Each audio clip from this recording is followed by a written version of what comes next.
Hola a todos y a todas, ¿cómo están? Bueno, hoy vamos a ver el último texto de la unidad de pareja que se llama Velar Louseno, también de Moscona. Y en primer lugar me gustaría, para empezar a encarar este texto, dejar más en claro algunos conceptos que ustedes seguramente ya vieron en las materias psicoanalíticas, pero que me gustaría hacer un pantallazo rapidito como para después, a la hora de analizar el texto, no tener ninguna duda. Igualmente ya saben que lo que necesiten me lo pueden consultar.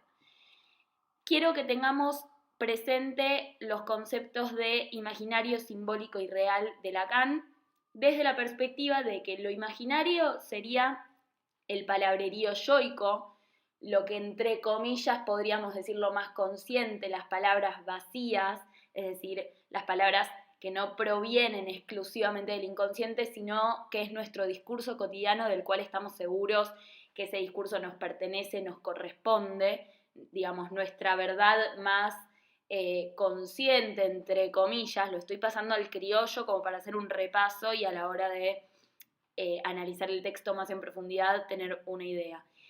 Después tenemos lo simbólico, que sería lo que se encuentra detrás de ese palabrerío vacío yoico, sería la palabra plena, la palabra más del inconsciente. Lo simbólico es un sostén, digamos, de lo imaginario. Es decir, que nosotros estamos convencidos que lo que decimos es palabra nuestra propia, que nosotros lo elegimos, pero en verdad está gobernado y está regulado por lo simbólico, que sería la palabra más inconsciente, digamos, de alguna manera. Y luego tenemos el registro de lo real, que lo real Lacan lo diferencia de lo que es la realidad. Lacan habla de que la realidad, o sea, nuestra realidad psíquica, la fantasía, el fantasma que construimos, la manera en que tenemos cada uno de ver al mundo, vela lo real. Acá viene la palabra velar, vela, le pone una pantalla, una cortina a lo real. Es decir, que nosotros inconscientemente y constantemente estamos construyendo una realidad que de alguna manera es una trama ficcional que nos alivia, nos brinda respuestas y nos tapa, nos pone una pantalla hacia el real, que es lo que no queremos ver, de lo que no queremos saber, que es justamente en análisis lo que se intenta descascarar y a lo que se intenta llegar en el síntoma, ¿no? Desde una perspectiva psicoanalítica. Entonces, lo real sería aquello que nosotros no queremos saber, que no queremos saber del otro tampoco, porque implica una falta, implica un vacío, y si el otro tiene una falta o un vacío, en la neurosis probablemente nosotros nos veamos reflejados y nos angustie, porque si el otro tiene un vacío, eso quiere decir que yo también, una falta. Y eso tendría más que ver con lo obsceno. Lo obsceno tiene más que ver con lo real en este texto. Y velar es el velo, digamos, es la realidad que nos construimos. Habiendo retomado estos conceptos muy por arriba y bajándolo, digamos, a un lenguaje fácil y, como diríamos nuevamente, en criollo, me detengo en la primera parte del texto en donde también se continúa esta línea. La autora habla de el velo como un telón, como una pantalla o una cortina, lo que les dije antes, más del orden del registro imaginario, simbólico. Es así que podemos postular como habla de que el velo, lo que vela es la falta, que es lo que les comenté. Es la falta, en el caso de las parejas, la falta del otro, que representa la falta nuestra. Entonces, al estar presente el velo, opera como, digamos, significante del deseo, va a decir la autora.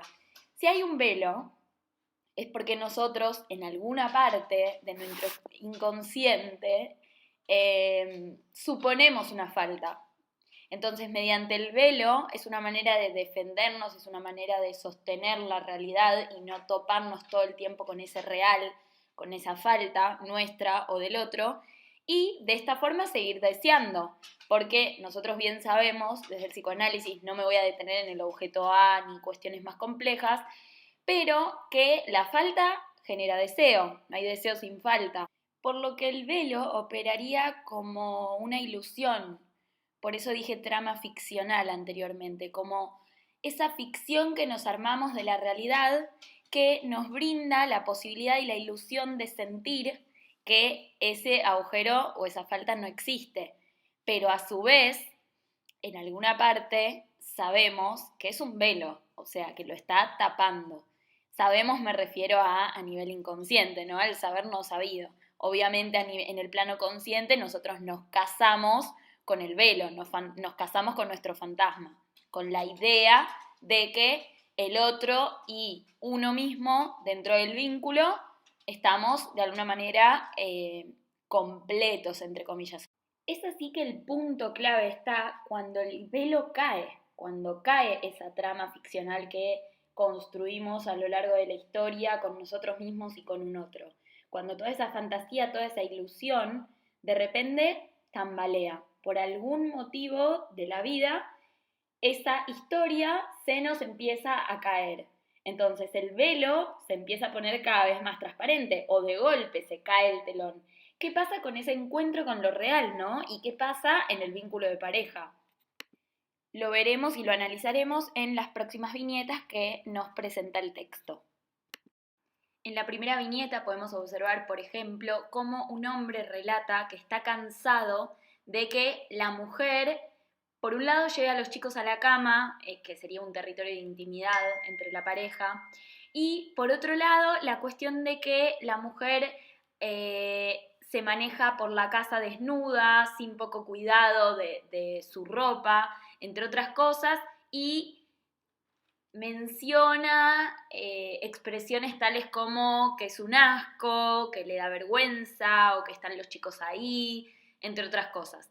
Este es un ejemplo de cómo cae el velo de lo privado, de lo oculto, y aparece lo obsceno, ¿no? En el caso de una pareja. Es un ejemplo muy sutil, pero muy común en la clínica. Es decir, que la pareja, una parte de la pareja, una de las dos partes, descuida su lado privado. Entonces allí aparece lo obsceno, es decir, lo oculto, lo que se debería velar, digamos. El hombre tenía la idea, construía el velo de que la mujer debía estar de alguna manera tapada frente a los niños. Por otro lado, en la segunda viñeta, lo que denota la autora es generalmente la existencia de relatos obscenos durante la sesión. Relatos de escenas o actuaciones mismas de las escenas, que denotan en mayor o menor medida excesos y exhibiciones. Estas mismas hacen caer el velo o tambalear de alguna manera o ponerse un poco transparente y no tan opaco, y es así que en el texto se menciona que no hay belleza sin velo, lo desconocido es lo que fascina. El texto justamente menciona vestimenta que muestra ocultando, muestra lo que hay y lo que no hay. El velo será algo a develar y o a esconder. El placer por descubrir los misterios ocultos, los secretos, podrá devenir causa de la dimensión deseante. ¿Ven acá el interjuego entre el deseo y la falta, entre velar la falta y no velarla, es decir, desvelarla, pero de algún modo no del todo. Esta viñeta justamente habla de el exceso de exhibición, de estar exponiéndole a la otra parte del vínculo todo eso que debe ser velado, es decir, lo obsceno.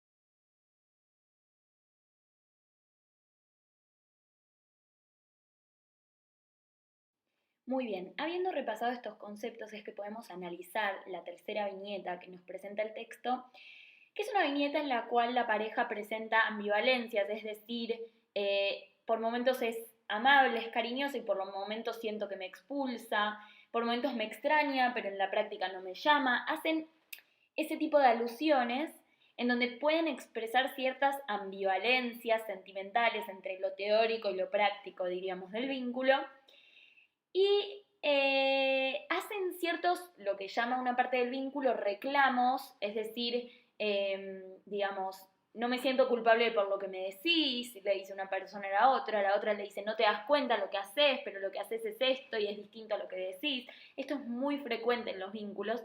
¿Por qué? Porque en las relaciones se suele depositar en la otra parte también algo del velo, digamos. Cada realidad psíquica es distinta, pero cuando se genera un vínculo de pareja, hay cierto código compartido en el cual recíprocamente uno le deposita al otro esa realidad psíquica que parece como si fuese compartida. El problema está justamente cuando hay revelaciones, cuando ocurren cosas que hacen que una parte del vínculo se sienta expuesto o sienta que el otro está exponiendo una parte de su realidad que él no comparte, o sea, un real ajeno, podríamos decir. Entonces, lo que menciona el texto es: se proyecta en el otro de la pareja con la expectativa de que esa fantasía, que es fundamentalmente solitaria, encuentre eco. Es esto que les digo, de que la propia realidad psíquica encuentre un partener. Pero como ocurrió en este vínculo, al no ser recíproca, es decir, que esta revelación no fue sintónica, se transforma en una confesión que se le vuelve indigna, patética y hasta puede generar vergüenza. Es de este modo como el velo puede operar desde el amor, la ternura, el erotismo, entre otras cosas, ya que sostienen la ilusión, el espejismo narcisista, dice, que engaña, es decir, que nosotros creemos, ya lo veníamos viendo en los textos anteriores, que el otro nos refleja, el otro nos identificamos entre nosotros recíprocamente, pensamos de igual manera, tenemos el mismo modo de ver el vínculo y la realidad. Desde el amor, desde el erotismo muchas veces, desde muchos de estos sentimientos, podríamos decir, que son construidos como un velo imaginario. Ahora, ¿qué pasa cuando el velo se corre, ¿no? Cuando hay ciertas revelaciones, como cuentan las viñetas, y las partes del vínculo de alguna manera se desconectan o de alguna manera se sienten expuestos, se sienten encontrados con lo real, con lo que uno no quiere saber del otro y no quiere saber de uno mismo? Bueno, surgen estas, digamos, incomodidades que muchas veces los llevan a una consulta: vergüenza, humillación, enojo, impotencia, entre otras, porque cae el velo que protegía y envolvía al vínculo. Un gran ejemplo que ponen en el texto es el sueño. El sueño, según Freud, es el guardián del dormir. El sueño lo que hace es, de alguna manera, velar todas esas mociones que vienen desde lo real.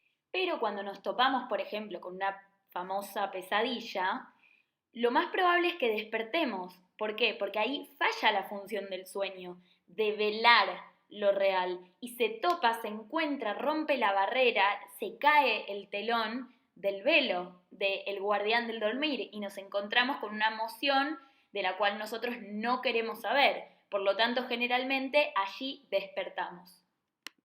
Es así que desde el psicoanálisis vamos a pensar que nosotros en verdad vivimos dormidos, vivimos inmersos en nuestra realidad construida en los vínculos con nosotros. Y cuando verdaderamente despertamos es cuando tenemos estos choques, ¿no? Estos golpes con lo real, que generalmente nos angustian. Es así que el texto nos brinda a modo de ejemplo un hombre que le pide a su pareja en el acto sexual consumado, digamos, en el acto sexual genital, que ella lo orine y ella se rehúsa. Es así que el hombre se enoja o siente disgusto ante esa situación. Ella creo que no le dice que no directamente, sino que le dice que lo va a pensar o lo deja en la duda, y eso al hombre lo hace sentir expuesto. Acá se puede ver cómo algo del orden de lo íntimo se ve desvelado y hay cierta desconexión entre el fantasma de uno con el otro. Es decir, que hay algo de ese manto protector del velo que cae y que hace notar que cada persona del vínculo tiene un fantasma propio. El fantasma nos referimos a la realidad psíquica, al modo de ver el mundo. Es así que puede surgir algún tipo de incomodidad, algún tipo de angustia, de enojo, y cómo de esta manera se comprueba que el fantasma puede ser articulable, puede ser en el plano imaginario compartido, pero verdaderamente en el plano, digamos, más profundo, más inconsciente, no lo es. Y cada parte del vínculo puede tener algo distinto a nivel íntimo que cuando sale a la luz puede suceder este tipo de cosas. Y es así como el texto menciona claramente que hacer público algo del orden íntimo resulta obsceno cuando se eyecta la situación del escenario y del marco protector. Lo obsceno se presenta como rompiendo, destrozando o destruyendo la escena fantasmática, protectora y necesaria para la constitución del psiquismo en los diferentes momentos de vida de la pareja. La cuarta y última viñeta demuestra algo muy común que puede pasar en las parejas, que es lo que comúnmente se llama desgaste o paso del tiempo, en donde las parejas suelen relatar que se perdió la magia, la chispa, algo del orden del deseo. Es entonces que el texto presenta la pregunta de si en este vínculo se cayó el velo, más que nada a nivel imaginario, es decir, que ese fantasma que creían compartir, esa realidad que creían consensuar entre ambos, ese vínculo que habían construido, esos códigos, de alguna manera no cayeron y hicieron que ese velo, que ese manto que los protegía bajo un ideal, bajo una filosofía, hizo que al caerse ellos hagan visibles o notorias ciertas cosas de cada uno que tienen que ver con lo obsceno, con lo más real, con el orden de lo más real. Es decir, que cae la cortina imaginaria que sostenía esa, entre comillas, podemos llamar felicidad o conexión en el vínculo, digamos, entendimiento, código, y hizo que se exponga cierto real traumático y angustiante. Ahora bien, el texto plantea diferenciar distintos tipos de velos. Ya hablamos que el velo puede ser, por ejemplo, a través del amor, a través del erotismo, entre otras cosas. Pero en este punto resulta interesante que podrían diferenciarse, por un lado, la caída de los velos como pasaporte a la obscenidad, que es básicamente lo que pasa en las viñetas, el desborde y puesta en acto de escenas crudas y crueles que tienen que ver con lo real, donde predomina el desconocimiento del otro. Claramente cuando cae esta cortina, esta pantalla, uno se encuentra con algo del otro de lo cual uno no quería saber y desconoce esa parte oscura o obscena del otro. Y por otro lado, tiene otro tipo de velos que plantea que tiene más que ver con los procesos de duelo, de la pérdida, tiene que ver con la muerte, capaz en algunos casos puede ser un divorcio o una separación. Es de este modo, para cerrar, que me interesa resaltar que en la clínica no nos vamos a encontrar solamente con la típica separación o divorcio que implica un encuentro con lo real, una sorpresa, una situación angustiante, sino que puede suceder, como por ejemplo en las viñetas que vimos o en la última viñeta, que simplemente se desvanezca lo que la pareja llama enamoramiento o la magia, la chispa, la ilusión, que tiene que ver con este espejismo narcisista, ¿no?, que plantea el texto, como la pantalla que cubre la falta, que vela la falta, y que muchas veces pueden haber ciertos desencuentros temporales en donde cada parte del vínculo sienta esto, ¿no?, como un desconocimiento del otro, y eso también puede operar como un encuentro con lo real.